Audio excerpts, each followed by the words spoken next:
season, but I'm hyped. Neil Funk, Jimmy G, buckets, gets buckets.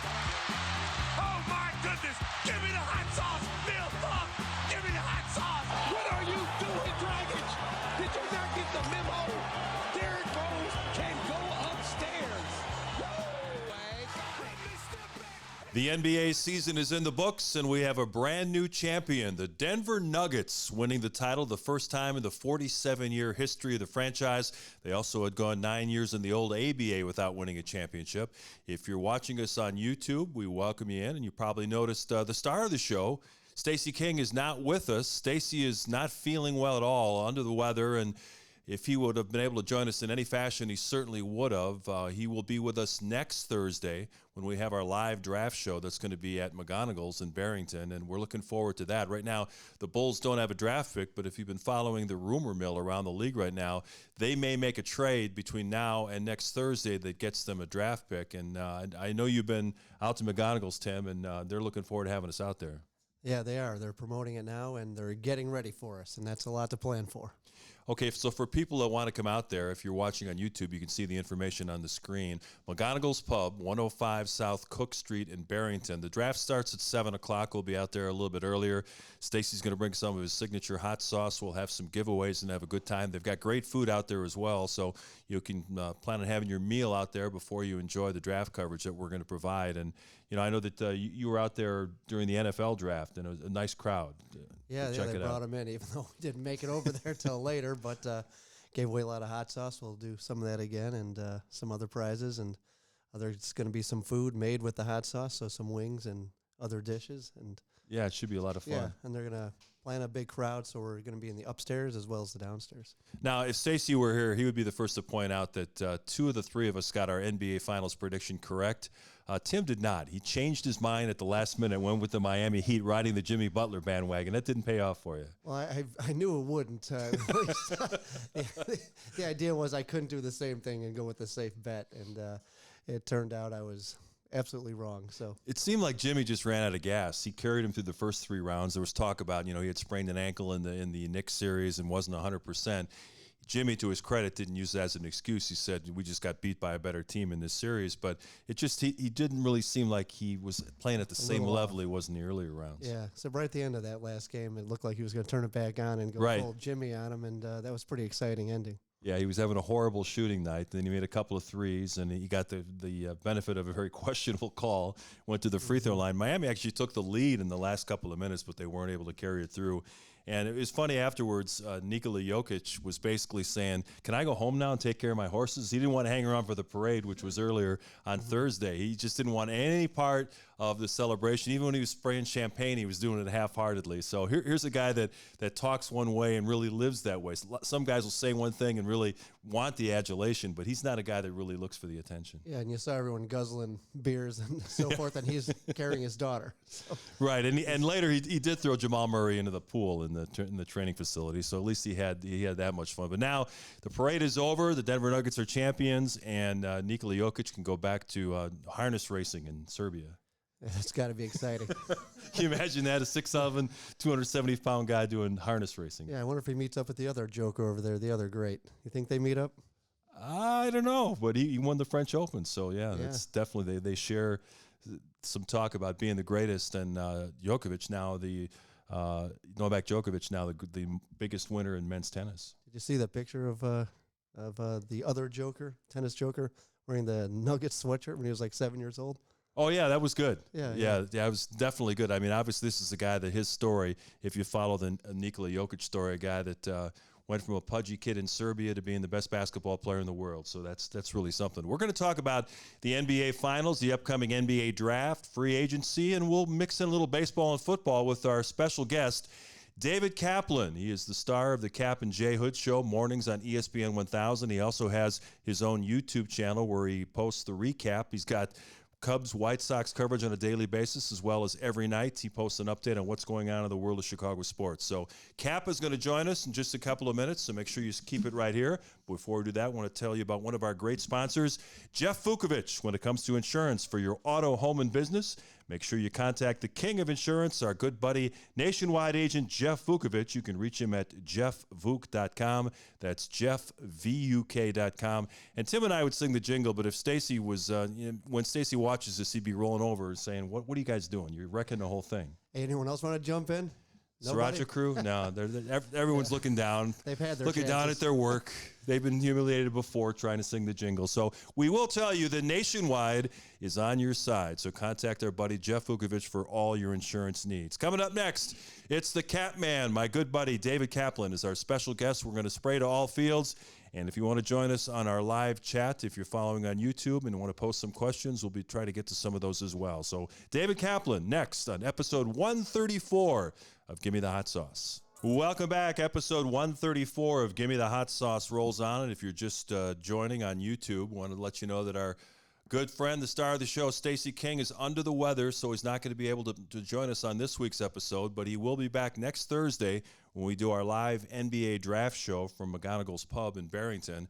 So I wanted to reach out to a good friend, David Kaplan, and see if he was free to join us for a few minutes. And Cap, as always, picked up the phone and said, whatever you need. So I appreciate you joining us, Cap, and we're going to talk a lot of NBA and some baseball and football as well. But first, we want to talk about something that you did today. You were out at the site of the Schaumburg Boomers baseball team throwing out the first pitch. We're going to play a little video of you throwing it out. And I know you can't see the video, but do you ever get nervous when you go out and do something like that? I did not get nervous today. I did it last year after walking 26 miles. We ended the walk at guaranteed rate. And, of course, I bounced it in with Liam Hendricks catching. And he just looked at me and went, "You played?" Yeah. So, yeah, today was fine. I got it there. I made sure I warmed up first.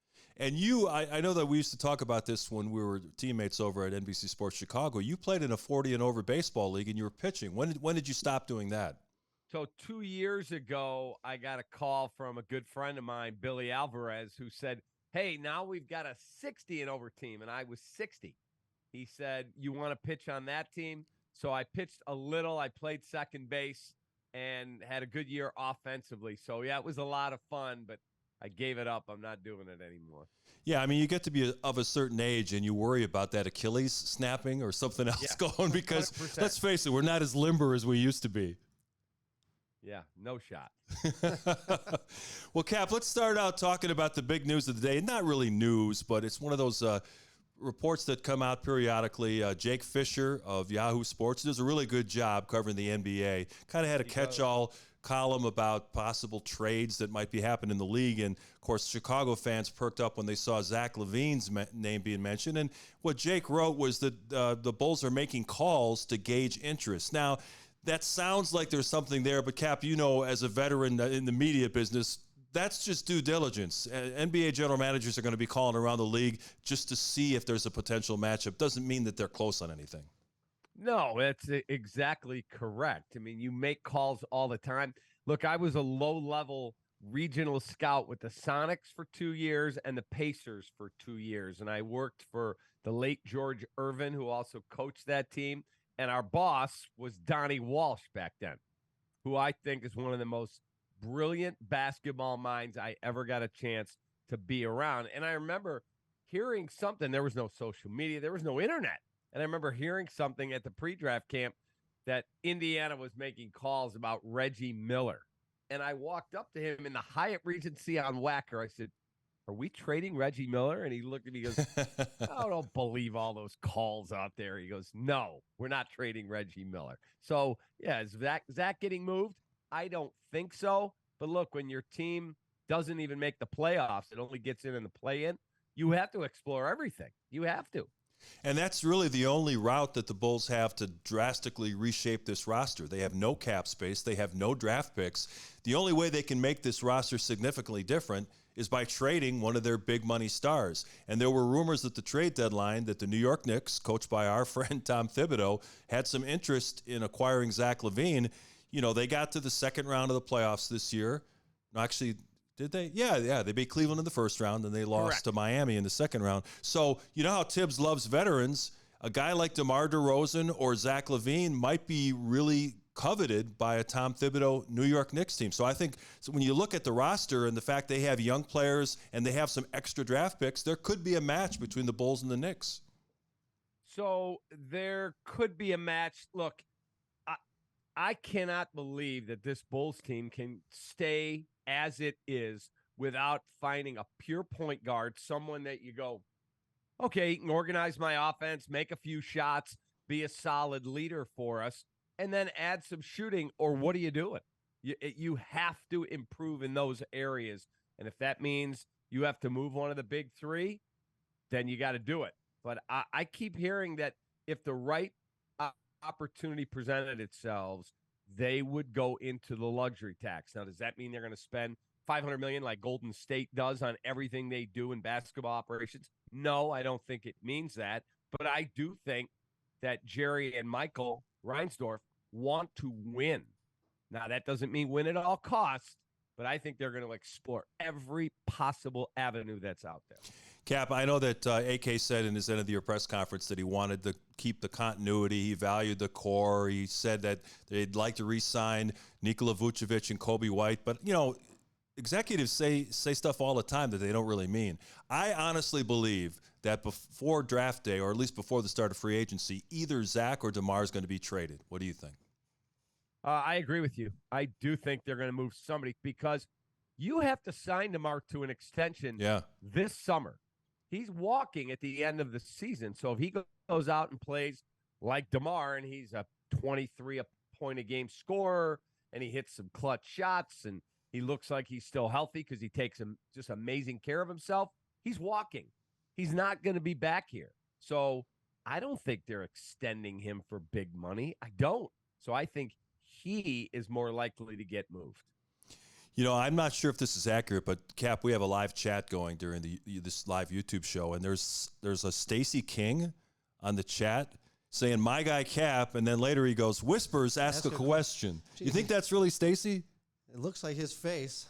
So ask a question. Stacey wants you to ask a question. No, I was going to start asking him those personal questions because when he's a guest, that's when I start going at. All right, we'll save Whisper's personal questions. I got a whole series for Cap here. So we'll stick with the NBA for a while. Oh, I would love to tangle with Stacey. I love that dude.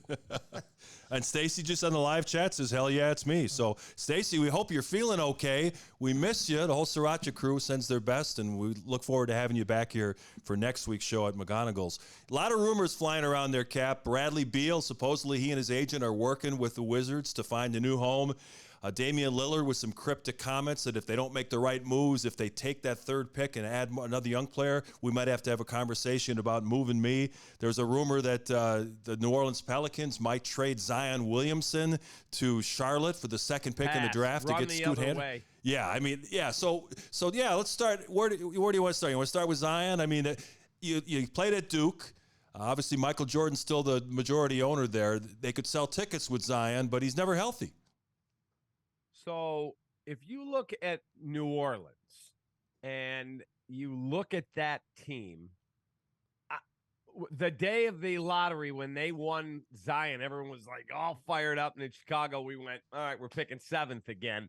I was not devastated losing that lottery. I was never a huge Zion guy. Look, if he's in great shape and he's healthy, he's a really talented player. I'm not telling you he's not. He just doesn't always seem to me to be fully all in on being in shape, staying healthy. There's always drama around him. Hard pass for me. I don't want him. So you think that there's some debate about whether Charlotte will take Scoot Henderson or the forward from Alabama. Do you think that they value either of those players more than a potential trade for Zion Williamson? Boy, I like Scoot Henderson. You know, the thing with the kid from Alabama, Brandon Miller. I would have to have like every team has a security detail and they do more homework. I was talking to a friend of mine who coaches in the NFL. He said, you cannot imagine, he goes, we have 2 retired FBI agents on our staff and the intel and info they get, he said, goes back to the 5th grade.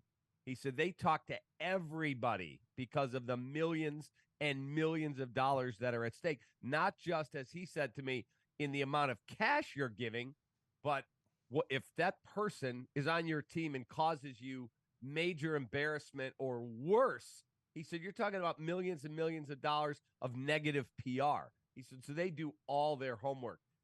I would really have questions about the kid from Alabama. Right. I really like Scoot Henderson. That guy is very intriguing to me. And he blew the Charlotte team away with his workout. You know, I know that he's supposed to meet with Michael Jordan before the draft, and that'll be interesting to see how that conversation goes. Michael will probably want to get out of the court with him and play one-on-one, but when you looked at some of the video of him in the workout, this guy's a chiseled 6'3" guard. He could be the next great point guard in the league, and I think that any team that passes on him is going to regret it. Yeah, that's why, I don't think that somebody sitting there, Portland or whoever, is going to say, all right, give me Zach LaVine and his money, and I'll give you the rights to that kid. Right. You know, it's going to take more than that to get him, and I don't know if the Bulls have what it takes to go get that player, but that's the guy I want. That guy for me, as I'm rebuilding, and now I've got a 20-year-old, whatever he is, and that guy's going to have the ball in his hands and lead my team, sign me up. So what do you think about all this Damian Lillard talk? He seems to be making veiled threats that if you don't make the roster moves I want, I'm going to ask out. Do you think he's finally going to ask out of Portland? I still don't believe it. He went to Weber State. He's from that general area. He is just an iconic name in that city. I don't believe he's getting moved. I'll be very surprised if he gets moved. I mean, the Bulls won't be in play because what are you giving up to get him? No, they wouldn't want Zach. No, they wouldn't want Zach, and I don't think Damian would want Chicago. Right. So, well, there's been some talk, the Blazers owe the Bulls a future first-round pick from that Lowry Markkanen 3-team trade a couple of years ago. correct. But it's lottery protected, and there's some talk that they might try to convince the Bulls to take the number 23 pick in this year's draft that the Knicks owe them and say, okay, we're square now. Is that something, if you were AK, you would do? I mean, 23 is not a great pick, but I know they want to get into this draft somehow. Boy, I'd have to really know to the nth degree. What are my analytics people telling me what they believe I'm going to get for that pick down the road? If they say you're probably going to end up with a second-round pick, here's what our analytics are projecting. Say, then take the 23rd pick and roll the dice, because I don't have to remind anybody that the guy who's won 2 MVPs and was just finals MVP and didn't want to go to the parade today, by the way, and said, parade, I need to go home. Yeah, we talked about that. He was the 42nd or 43rd pick in the draft. So you can find guys anywhere. So 23 is better than a second-round pick, and a second-round pick's better than no pick at all. So you expect this to be an offseason of change in the NBA? Obviously, Miami getting to the finals is a number 8 seed, and now we see them linked in potential trades with both Lillard and Bradley Beal, especially Bradley Beal, because when you look at Miami, they've got some contracts that they can move. They could be a player in getting a guy like that to play with Gimme and Bam Adebayo and really give themselves a shot at the title next year. So for me, that is a top 5 franchise, the way they're run in any sport in America. Pat Riley sets a culture. They challenge each other. Their ownership, you never hear anything about their owners. Nothing. Pat runs the show. You remember, Mark, we were sitting at NBC Sports Chicago when they first, it was Comcast Sportsnet all the way back, when they hired Eric Spoelstra. Many people around basketball went, oh, there's a lackey that LeBron handpicked so he can call all the shots. Eric Spoelstra's going to go down as one of the 10 best NBA coaches when he retires of all time. He's still standing. I love the way that the Heat does their business, and the fact that they can get to the finals. They didn't win it. They ran out of gas. Jimmy Butler becomes available. We'll take him. We're going to draft Tyler Hero. Bulls don't want Max Strus. Sign us up. We'll let him rehab down here. Oh, Duncan Robinson, shooter. We'll take him too. Oh, that guy's undrafted and that guy's undrafted. We'll develop them as well. So, boy, to see Bradley Beal or Zach LaVine or one of those guys go down there and make them better would be disappointing. But, man, oh, man, that Miami thing is really impressive.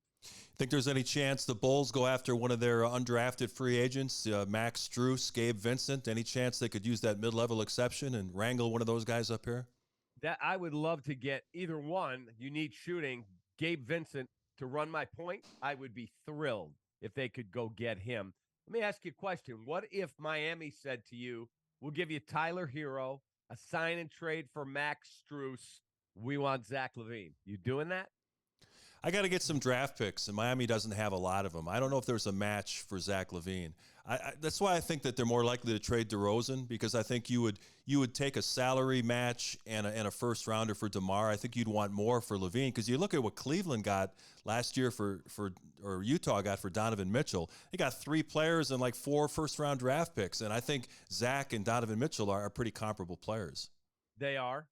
So if they said to you, give us DeRozan, we'll give you Hero and a sign and trade for Max Strus. You doing that?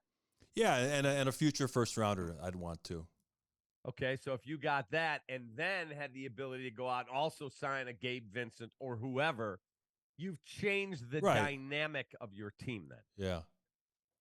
Hey, Stacey's following along on the chat, Cap, and he said that he wants you back on the show when he's in studio. He says you're one of the best in the business. So Stacey appreciates your work and joining us on a last-minute notice. I know that I want you to Stacey. I want you to share the story since Stacey's listening right now. Tell the story. I know you've told us on the air, but a lot of our listeners may not have heard it. How you inadvertently stopped the Scottie Pippen trade to Seattle back in 1997. So this is a totally 100% true story, and then I verified it through 2 sources. So I'll wind you through it. I'll try and make it fairly quick. I was working as a scout in the NBA, as I said earlier, 2 years with Seattle and then 2 years with the Pacers. And on the side, I was working for a company called Star Picks, and they did draft pick cards. Their first set was 1990. And so I would deal with the agents, Arn Tellem and David Falk and all these guys, and I would sign their players to these card contracts. And we would pay them the day their college eligibility ended, because the cards had them in their college uniform. Here you go. Here's $5,000, $10,000, whatever the number was. So I am at the draft a few years later interviewing. I'd done a favor for this agent, Dr. Charles Tucker. You remember him? Yeah. From Michigan State. He was a professor up there. He at one time had Mark Aguirre, Isaiah Thomas, and one more really good player. I can't remember who it was. He's representing Big Dog Robinson. He's representing Jalen Rose and Juwan Howard. Juwan went to my camps. Like, we had a great relationship. So I down there, I interview him the day of the draft. The draft's in Indianapolis. I get on the elevator with Jeff Corbett, who you know, yeah, he still works at NBC Corby, yeah, as a cameraman. We get in the elevator. There's no internet to send the tape back digitally. We got to get the interview done, get in the car, and drive back to Chicago. As we get on the elevator, there's this guy in the back of the elevator. He goes, "Hey, are you Cap?" I am. He said, "Oh, I'm so-and-so. I work for Tony Dutt and James Bryant. They're 2 agents based in Oklahoma City." And he said, "I'm going to be seeing a lot more of you." You are? Why is that? He said, "Because our number 1 client, Sean Kemp, he just got traded to the Bulls 5 minutes ago." Excuse me? Wait a minute. The Rain Man's coming to Chicago. And what did the Bulls give up? Scottie Pippen. He goes, "I've got the trade right here. It's Pippen to Seattle for Kemp, Ricky Pierce, and the 11th pick in the first round," I believe was the number. I said, "There's no way that's true." He said, "I'm leaving Indy right now. I'm driving to Chicago. I have to meet Sean's plane. He has to pass a physical before tonight's draft." This is like 11 o'clock in the morning in Indy. Corby is standing there with me. We're both like, oh, my God. Now, I had a cell phone, but there's no internet. There's no Twitter. There's no face. None of that. So I pick up the phone, and I call his bosses. And I had been good to them with these card deals. I said, "Tony, I just got a tip." I didn't tell him it was from his own guy. "Is Sean Kemp traded to Chicago?" "Yes." "Deal's done." Oh, my God. I call in on it wasn't ESPN then. It was WMVP AM 1000. I call in. They put me on, and all hell breaks loose. I report this and all day long. It is everywhere. Now the draft happens, and the Bulls pick whoever they took in 1990, and there is, or 94. It was the 94 draft, I think it was. There is no trade. Jerry Krause, rest in peace, comes out, and the media is like, Jerry, there was a report today that you acquired Shawn Kemp for Scottie Pippen. I don't know where David Kaplan got that story. We did not approach Seattle, was his quote. So I'm getting crushed. I mean, destroyed on the sports talk stations. And I can't believe I'm wrong on this. Trade obviously doesn't happen. Now I get a call from Mark Workentine. He's working for Portland the next year. They have 3 first-round picks, and 3 guys that played on my AAU team were Donnie Boyce, Michael Finley, Sherrell Ford. They all had me listed as a reference on some form for the NBA. Hey, man, I'm going to be in town for the pre-draft camp. I knew him when he was an assistant to Tark at Vegas. He subscribed to my high school scouting service. He said, can we have breakfast? I want to interview you about these 3 kids. We have 3 picks. Sure.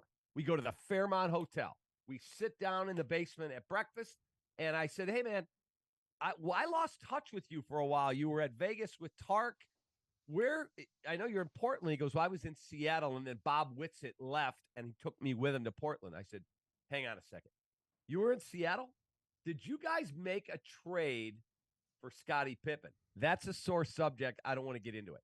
I said, no. If you want me to help you, you got to tell me. He said, we did. He said the trade was done. It was a home run for us. He said Jerry Krause gave it to some asshole in the Chicago media, and he reported it. Our owner freaked out because people started canceling season tickets, and he called the trade off. And I said, that's not how it went down. What do you mean? I said, I'm the asshole in the Chicago media, and I did not get it from Jerry Krause. I got it from Shawn Kemp's agent. What? He said, if you ever run into George Karl and tell him that story, he'll beat you to death. That's how mad he was. Furious that trade fell through because we knew we were making a great trade. Now, fast forward, my friend Rick Majerus dies, and you know how close I was. Yeah. He was at my wedding. I mean, I love that man. So I go up to Rick's funeral. It's a Saturday. It's December in Milwaukee on Marquette's campus at the church there. I walk in before the funeral starts. There's George Karl. I walk up to him. Excuse me, George. I'm David Kaplan. I'm a good friend of Rick's. Oh, are you a media guy in Chicago? Yeah. Uh-huh. I said, can I ask you a question before this all starts? Yeah. Did you guys make a trade for Scottie Pippen? He says the exact same line. That asshole Jerry Krause gave it to some jerk in the media. I go, not true. How do you know? I said, I'm the guy. I broke that up. I'm the guy who reported it. He said, if I had seen you, I literally would have broken your neck. You single-handedly stopped that trade. If you don't report it, Scottie Pippen plays for us. The power of the media. David Kaplan breaking up one of the biggest trades in recent NBA history. Hey, one of our chat followers has a question for you. His name is Stacey King, and he says, Cap, would you bring back Derrick Rose? Yeah, if you want to have a day where you announce Derrick's there, but to play? Play this season. No. He can't play anymore. Oh, if Stacey was here, he'd reach out and give you a throat punch. Oh, really? The same guy who wanted Michael Beasley? Okay. Oh, no. You can't fight with Stacey. He's on the chat. He can't defend himself. Come on. He and I used to scream at each other. Yes. You want the true story? Okay, Stacey, we're going to be real here. Wait, why don't you save that for when Stacey's here? We'll talk that out in person. I want to let everybody know about your great YouTube channel, the REKAP. You work so hard at this. Over 100,000 subscribers now on YouTube. You do 3 reports just about every day. You do news of the day, an update on the Cubs and White Sox. You do Bulls when it's basketball season. You are a tireless worker in addition to hosting the morning show with Jay Hood on ESPN 1000. How do you keep your energy up? It's remarkable. I appreciate it. This is just who I am, man. I've always told my kids the most important thing you choose in life is who your partner is. You got to be teammates. If you're not, it's never going to work. That's A. And B, you got to find something you're passionate about. So tonight, I'm going to watch the Cubs game. I'm going to watch the White Sox game. I'm talking to you here. This isn't work.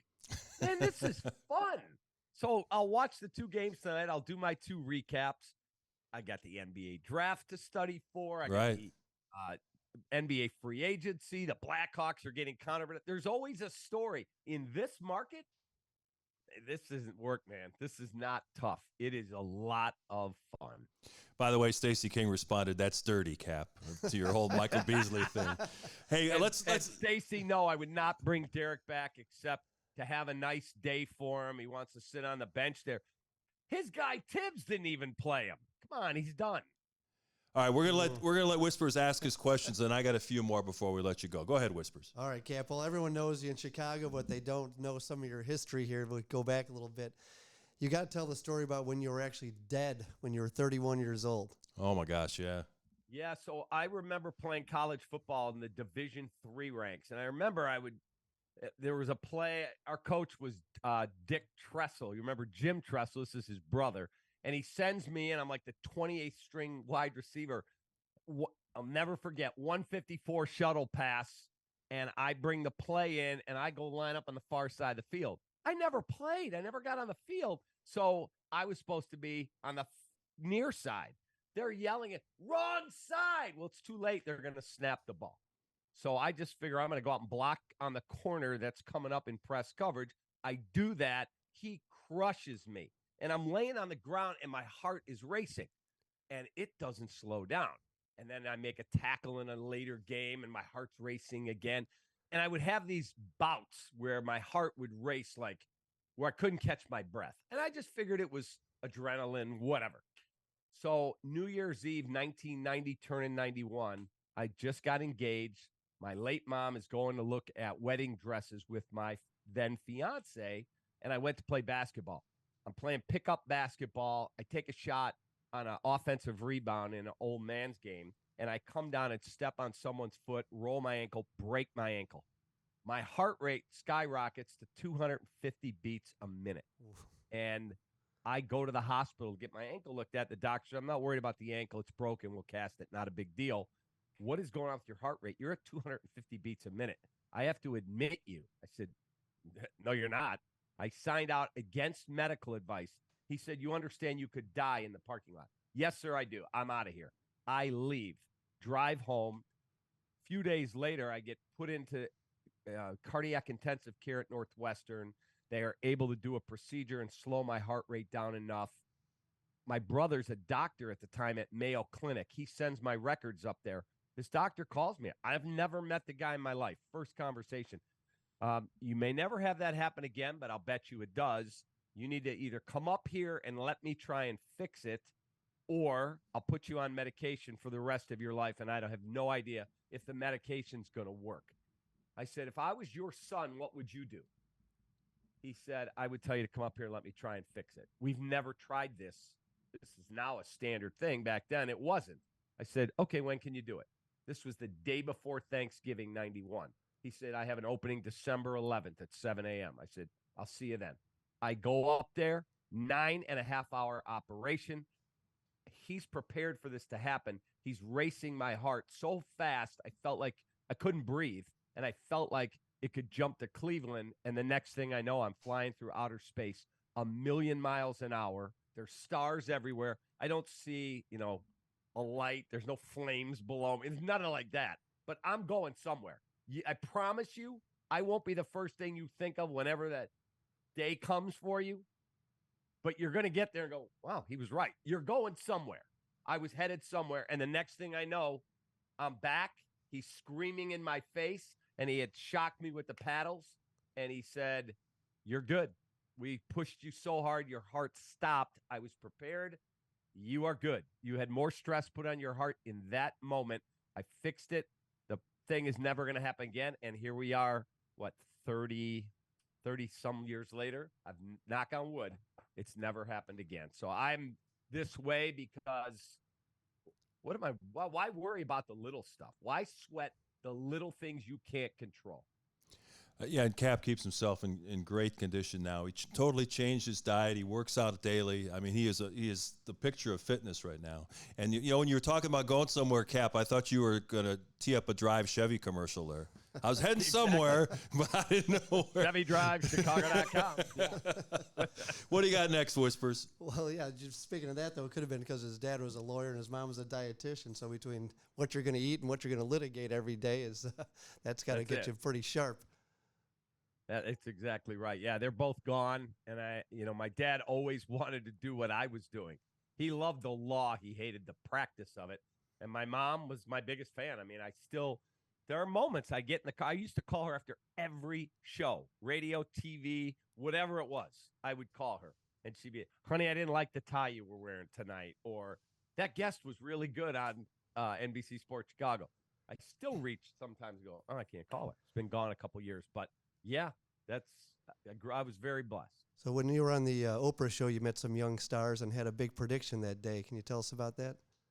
Yeah, so I got a phone call. Let me back up. There was a kid. He's a high school junior. I see him at the Nike camp, and he's the best player I've seen in a long time. And I've been to that Nike camp, 30 times. I was there when Alonzo Mourning was in high school and Christian Laettner and all these incredible players. And I get a phone call from a good friend of mine who's the assistant coach at the time at Farragut High School. Calls me, says, hey, a couple kids and I are in the area where you live up in Deerfield. We had a basketball tournament we were in. Is there any chance we could swing by and your wife could make us a sandwich? Absolutely. 10 minutes later, my doorbell rings. I open it. There's Ronnie Fields, who went to my camps for years. Great guy. My friend Ron Eskridge, the assistant coach. And there's this 7-foot guy, and I'm looking at him going, that's the kid I saw at the Nike camp. He comes in. It's Kevin Garnett. And my son, Brett, who's special needs, had just been born a month earlier, and Brett is doing nothing but crying. My wife, now ex-wife, is making a sandwich for them. Brings them out, sets the plate there, and Brett's crying. And Kevin Garnett says, let me hold the baby, man. I said, no, we're good. He's not going to stop crying. Just give me the baby. I don't have a picture. I wish I did, but I have the memory. Kevin's got him in one arm. He's eating the sandwich with the other arm, and Brett stops crying like that. He's just like looking up at this giant. And anything is possible. Exactly. So I get this call in March of 95. He is a high school senior at Farragut, and they're like the Beatles. They're unbelievable. They had the late Michael Wright, who played at Arizona and in the NBA, Ronnie Fields, Kevin Garnett. I mean, that team was loaded. And I get a call from the Oprah Winfrey Show. Would you be willing to come on? We're doing a show on child prodigies. Have you ever seen a high school basketball player in your career that you say, that one's going to the Hall of Fame? I said, yeah, one guy. His name's Kevin Garnett. So they pick me up in a limo. They take me to Harpo Studios. I'm sitting in the makeup room, and this young kid walks up to me. He goes, what's your name? I said, my name's David Kaplan. What's your name? He goes, my name's Usher. Oh, little kid named Usher. Then there's a father and daughter walk in. He comes over. He goes, hi, I'm Richard. I said, I'm David. Nice to meet you. This is my daughter, Venus Williams. This is, 30 years ago. There was a supermodel in there. She's now become an artist. And there Nicky was Katherine Heigl, the actress. She's in there.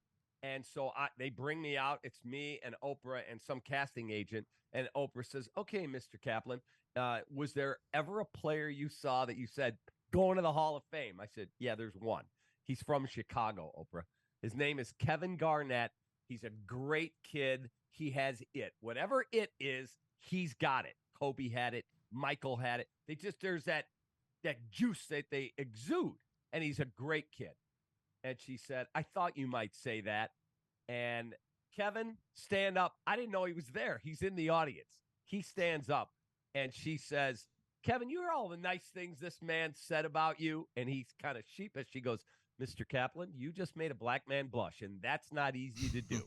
And she talked to him about, what he wants out of life. And I haven't talked to him in a while. I was just in his Showtime documentary about him.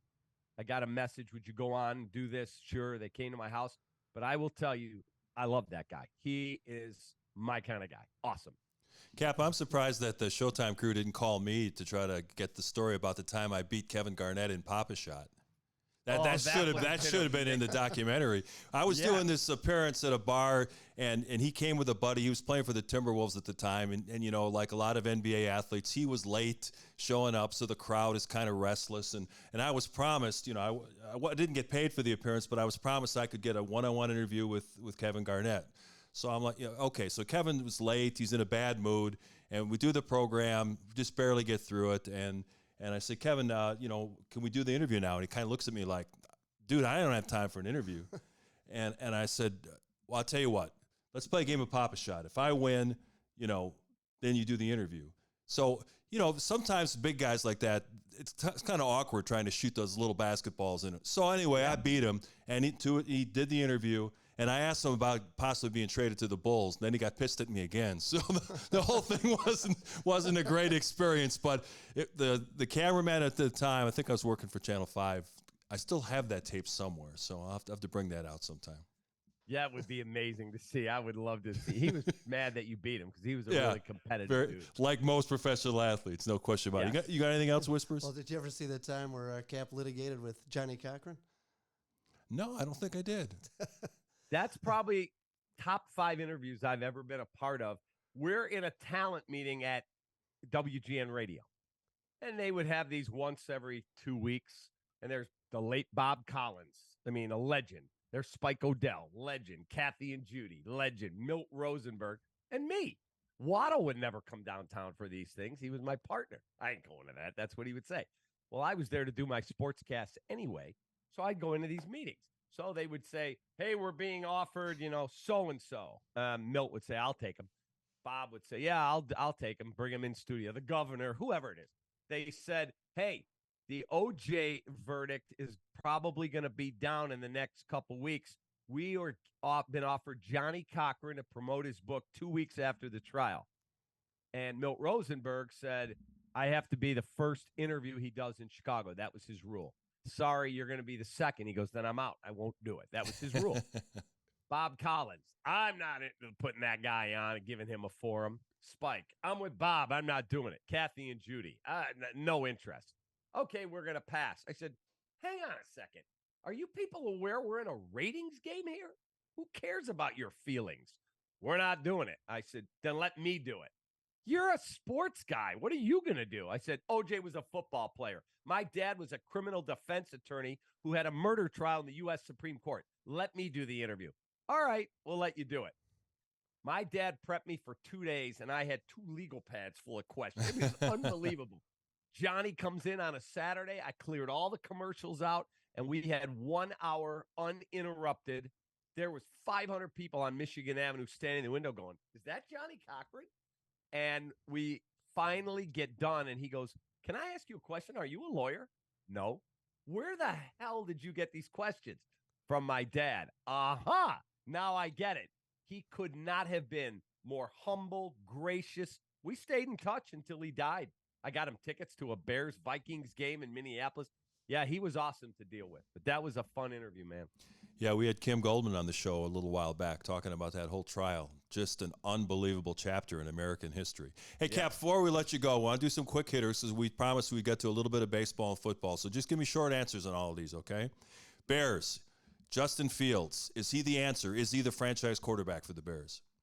I certainly hope so. I really like him. Now, when I watched him at Ohio State, I actually went back and watched. I have a tape on my computer right over there, and he's playing behind 5 All-Americans. He's got Chris Olave and, all these other Garrett great Wilson. receivers. Yeah.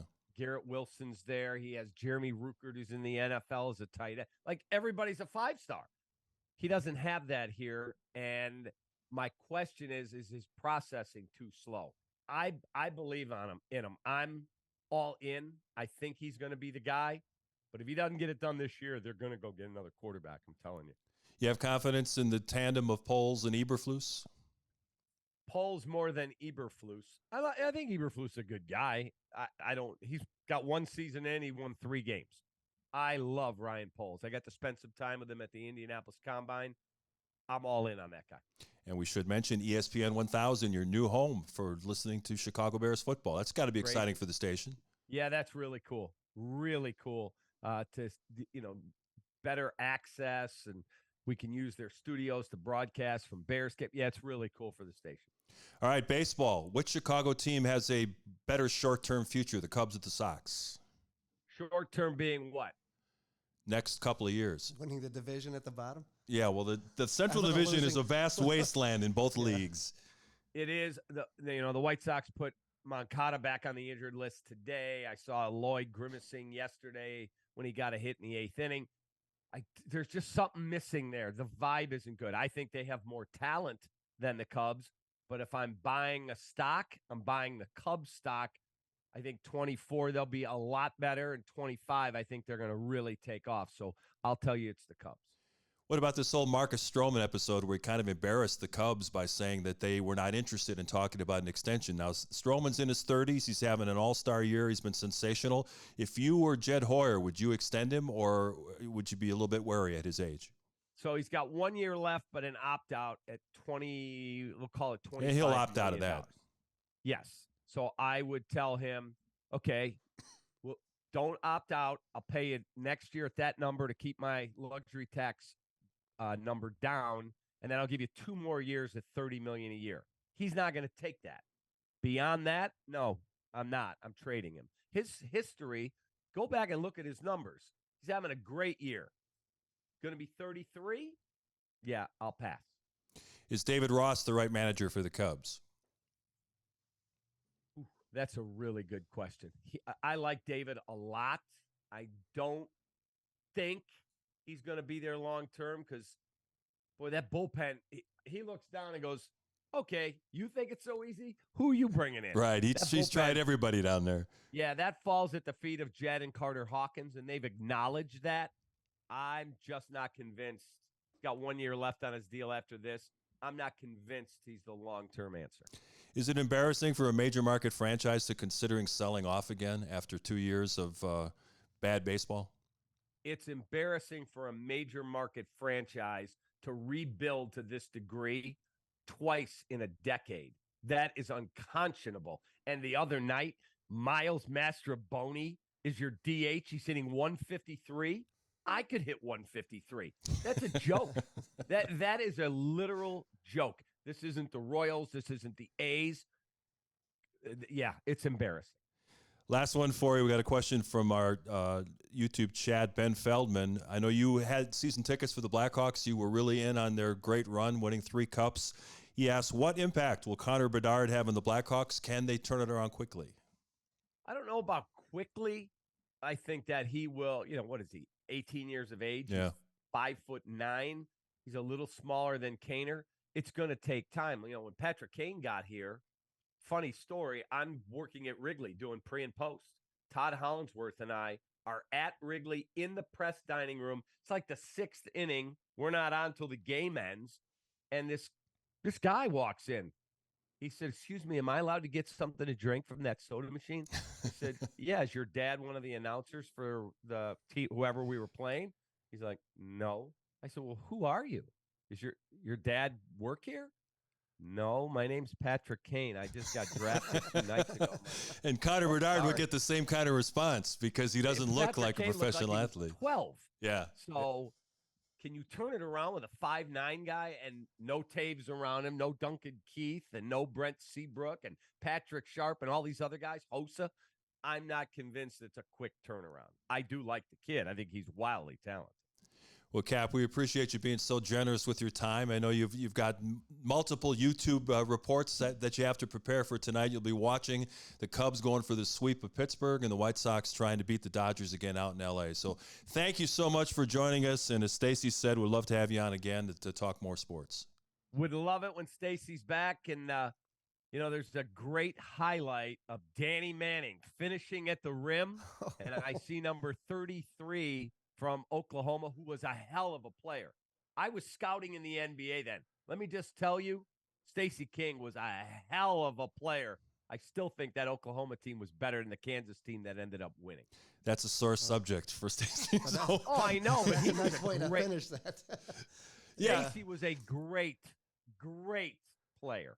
Yeah, it was very similar to what happened to Illinois in '89 with our buddy Kendall Gill. They beat Michigan twice during the regular season and then lost them in the Final Four. Same thing with Stacey. Oklahoma had beaten Kansas during the regular season, and then they lose the national title game. I would love to go through my record somewhere in one of my boxes. I have my report on Stacey King. I had to write a report for the Sonics on Stacey King. You're absolutely right. Loved him. Cap, you're the best. Everybody can check him out at his YouTube channel where you can get the recap, daily summary of the day in sports, as well as daily updates on the Cubs and White Sox. And, of course, make sure to tune in with he and Jay Hood on ESPN 1000 on the great morning show that they have. Cap, you're the best. Thanks for joining us. You guys, too. I really enjoyed it. Tell Stacey to feel better, and I look forward to talking to you guys again soon. Thanks, Cap. David Kaplan, our guest on episode 134, Give Me the Hot Sauce. We'll give you a couple of tips on what to watch on your local cable channels and streaming services when we return on Give Me the Hot Sauce. We're back on Give Me the Hot Sauce, and David Kaplan will be enjoying some hot sauce very soon. I think we're going to bring Christopher Walken in to tell you folks how you can get your own personalized bottle of. That's right, Mark. And you know what's nice tonight? What's that? I'm the big star because there's no king around. It's nice. Looks like the bright lights are on me. But if you want some hot sauce and get a big, nice discount, go to GimmeTheHotSauce.com. Use King21 to get 21% off your first order. You know, the internet's an amazing thing. I saw something on Twitter earlier this week, Chris, of you reading The Three Little Pigs. Yes. The book, this is like 30 years ago or whatever. I don't know, for Sesame Street or whatever, but it was just so hilarious the way you went through talking about the Three Little Pigs and their construction problems. There was many cuts because I couldn't help but say some things that were inappropriate. The Three Little Pigs. Christopher Walken is everywhere. You're shameless. You'll take any job, right? That's right. I mean, even selling hot sauce on a podcast. I mean, I've hit every level. That might be a little beneath your great career. I mean, from being nominated for Oscars with The Deer Hunter to playing Joe Dirt's dad. I've done it all. Including reading The Three Little Pigs to a bunch of children. So that's great stuff. I don't know where we go from there other than talking about stuff that we've been watching lately. Stacey mentioned in our production meeting yesterday, he's still captivated by From. Have you started that at all? No, it's teed up. But is it? I got caught up in... I think maybe Stacey got scared. That's why he's not feeling that well. That could do it. Yeah, I watched the preview and I was like, wow, this is... it's off the rails for sure. So what do you got for the audience that they might enjoy? I was putting it off because it has such horrible reviews, but the movie Babylon. Mm-hmm. And so it came on finally on the free service. So I didn't pay for it. And I thought it was excellent. Really? Yeah, I mean, a real testament to old Hollywood and the transition from silent to talking and all the debauchery, which still continues today, and the struggles in Hollywood, the dark side behind the bright lights. And there's a lot of meaning in it, and the acting is excellent, and the cinematography and showing how some of the old movies were made. It was really well done. I thoroughly enjoyed it. Yeah, I've been looking at the Twitch chat, or actually the YouTube chat, and Ben Feldman asked, do you do a Stacey impersonation?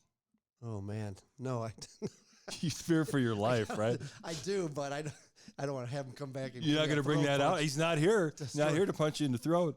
Well, I could do him doing somebody. You want to try your Tyson without being interrupted? I promise. Do a little Tyson. I won't even interrupt. Oh, her. really? Yeah. Let's see what you got. Stacey did it perfect last week when he said, I think I saw a putty tat.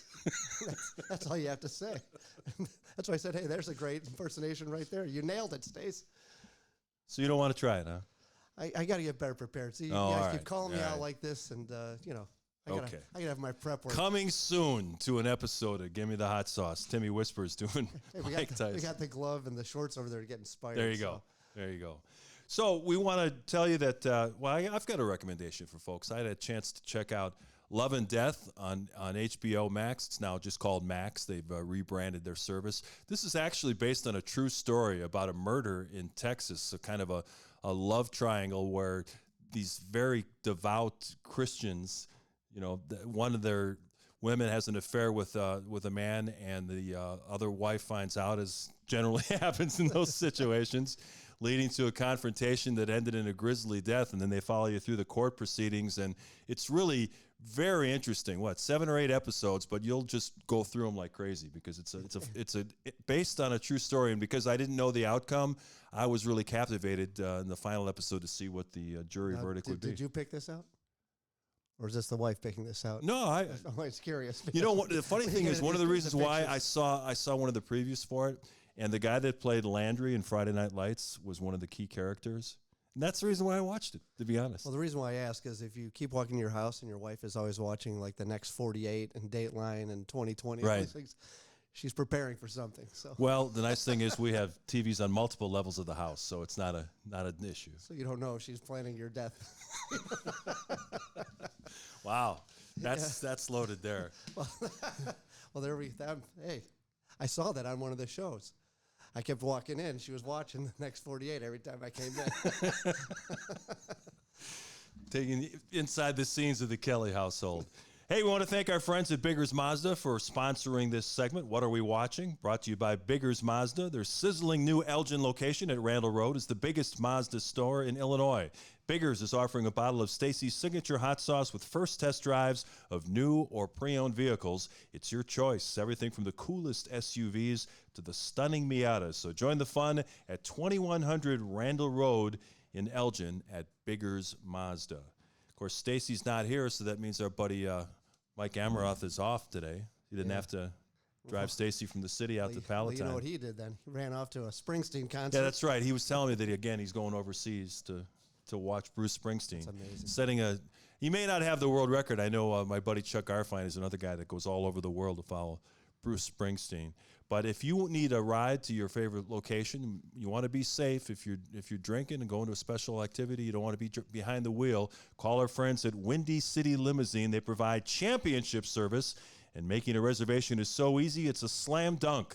Let Windy City break the full court pressure of traffic and get you to your destination in style and on time. Contact Windy City Limousine at 847-916-9300.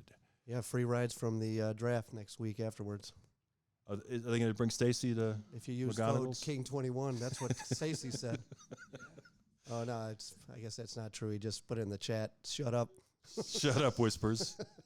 Hey, we want to wish our good friend Stacey King all the best. Get well, Stacey. We look forward to seeing you in person next week at McGonagall's. If you want to put up the information one more time, we're doing a live NBA draft show from McGonagall's Pub. That's in Barrington, and we're going to follow through with some of the picks. As we mentioned, the Bulls are involved in a lot of trade rumors, so they might make a move to trade into the first round and get involved in the whole madness. And, of course, free agency starts the following week, and it'll be interesting to see a lot of rumors as we talk with David Kaplan about the potential of big-name stars on the move, and we'll see if AK and Mark Eversley got some moves up their sleeve. They could. So come on out. Great food at McGonagall's Pub. We're going to be there all evening. That's next Thursday, June 22nd. Come out and join us. I want to thank the Sriracha crew for their great work tonight. Thank our guest, David Kaplan, for jumping in. Now, we talked about having John Starks on the show. You might have seen that on social media. Of course, John Starks, a big rival of the Bulls in the 90s when he played for the Knicks and Stacey was on the Bulls. They also played against each other in Oklahoma. John Starks went to Oklahoma State. Stacey, of course, the pride of the Sooners. So we wanted to have John on when Stacey could be here. So we will reschedule him, and we will get him on a show in the very near future. So that's coming down the line. But next week, the NBA draft is going to be the prime focus of what we're going to talk about on Gimme the Hot Sauce, live from McGonagall's Pub. So for Tim Kelley and everybody here, well, thank you for watching. Wish Stacey all the best. Get well, Stacey. We'll see you back soon. Drive home safely, Chicago. Beep, beep. Get buckets. Oh, my goodness. Give me the hot sauce. Bill Buck. Give me the hot sauce. What are you doing, Dragic? Did you not get the memo? Derrick Rose can go upstairs. Woo! Let me step back and kiss myself. MVP time. Windy City Assassin does it again.